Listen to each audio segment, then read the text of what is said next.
ردی کړي دي ښه ما ته ستا د بچو په وجه زه د خدای په کور کې ناسم چې د طلباو په وجه ما ته دنیا شي خلک اوس په لار کې غوږ نه کوي ښه ما سره ذاتي دشمنی نشته دی صرف د طلباو په وجه ما د طلباو سر خبره کړي د هغې په دې وجه زما سره اوس خلاف ته ولاړي د طلباو په وجه ما ته غوږ په لار باندې نه کوي ښه دا د دې طلباو په وجه موږ ستاسو بچو نه دا وجودونه قربان کړي دي ښه دا ژوند هم ستاسو د بچو سره تقسیم کړی دی ته لږ راشه ته وګوره زه ستا د بچي سره کومه رویه ساتم زه ستا بچي سره څه کومه زه ستا د بچي فکر کومه زه ستا د بچي د چای د روټۍ غور کوم چې مدرسې ته طالب راشي که نه وایي دا یتیم دی وی مولي صاحب دا یتیم دی زه ورته هم دته به دا احساس هم نه ورکوئ چې د پلار نشته ښه زه یې استاز راوغواړم هغې استاز ته هم دا د پیسې شوې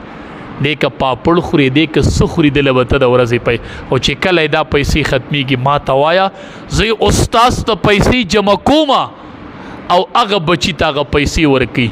انشاءالله دا صرف د مدارسو کردار دی که دی راته بل ځای وخو نوم راله بدل کوي انشاءالله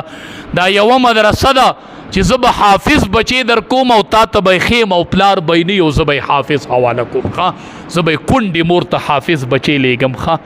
مور ته وایم که خاوند دې نشته نه به دي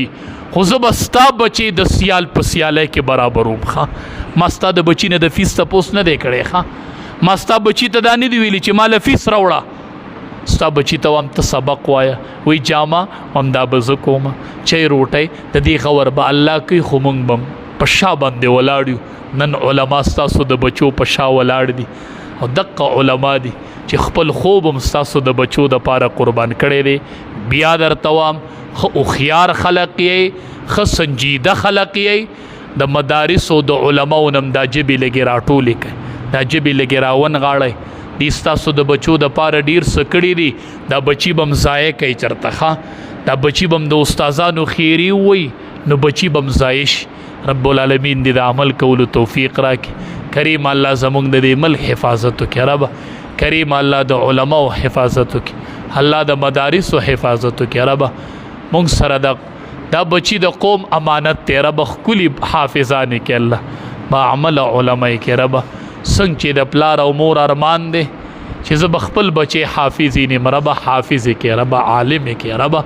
د ټولو مدارسو حفاظت وکړي ربه د علماو حفاظت وکړي ربه زمونږ ملک د علماو وینه ارزانه ده مونږ خو یوه ورځ تاسو ته ګیله ونه کړله مونږ یوه ورځ تاسو ته ګیله ونه کړله چې زما د دې وینې قیمت ولې په دې ملک کې نشته دی زمونږ دا وینه ولې ارزانه ده مونږ خو دا ګیله تاسو نه کوو او تاسو معمولی خبره په علماو را پڼ کېږي او په مدارسو را پڼ کېږي ربه مونږ ټولو نه رضا شي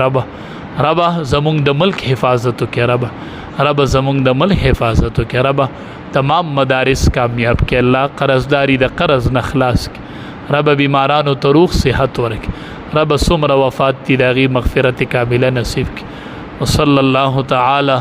علی خیر خلقه محمد و آله